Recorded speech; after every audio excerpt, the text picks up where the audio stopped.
Welcome back. Time to talk weather with our meteorologist, Tom Sherry. And Tom, just here like in the last, 30 seconds, 60 seconds, the temperature has changed. It's official. 103. We broke the record. Yeah, we did break the record. Okay. So the previous record, 102, which we started the broadcast off, said we had tied it at 1975. But now we're at 103, and we still have time to maybe get up to the predicted high of 104. Yeah, I was going to say, and you have mentioned before that the temperature reading that people see on the screen down there in the corner, that's from a different place, right? That's from up here. Yes. That's above the KREM 2 studios. Okay, so the official temperature is out at the airport. Always out at the airport. And people say, well, people don't live at the airport. Well, you had to pick a spot for year after year after year after year to take the temperature and record the temperature, so that normally is the airport in most locations. Okay, well, either way, it's hot. It is hot. Very, very hot. Ladies and gentlemen, if you didn't know Newsflash. come with me, will you please? And we'll talk about this as we head over. Look at a beautiful shot of Riverfront Park. Now we go to the 6 to 10 day outlook. So we're taking you all the way up to July 20th right here. Everything you see kind of in the orange and red means above average temperatures continuing across much of the Pacific Northwest into most of Montana and all of Idaho as well. And now we talk about precipitation. Be nice to get a good drenching rain occasionally, especially in the overnight hours. Wouldn't that be fabulous?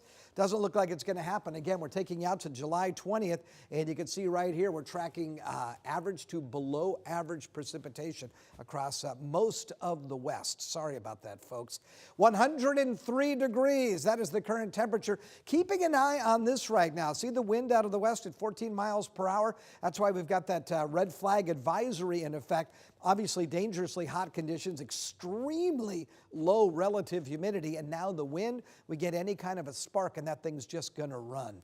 Over the next 12 hours, remaining hot through 7 p.m., dropping into the 80s as we get to 9 p.m., 70s finally after midnight, and then cooling down into the mid-60s just before the sun begins to rise again. And it shouldn't be as hot tomorrow as what we saw today, but still hot for this time of year, above average temperatures. Again, those are the wind gusts that we are concerned with out there. And those are average wind speeds. The gusts are even higher than that. So 23 mile per hour winds in Wenatchee, 14 here in Spokane, 13 mile an hour winds as you look out towards the Moses Lake area.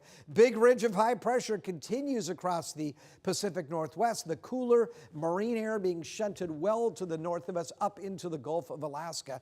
So we take a look at your regional forecast, not quite as hot, but don't get me wrong, still hot. We're looking for a high of 100 in Grand Coulee and Omak, 99 in Moses Lake, 99 expected in Ephrata, 95 in Deer Park. Should hit temperatures in the mid to upper 90s here locally, 95 in St. John. I've got 95 expected in Colville and 100 degrees expected in Lewiston. So let's get right to the 7-day outlook. We're going to go for 98 tomorrow, 99 on Friday, 98 on Saturday. So this is still hot weather, folks. It's just not over 100 degrees. And then, dare I say, cooling into the mid 90s by Tuesday and Wednesday of next week.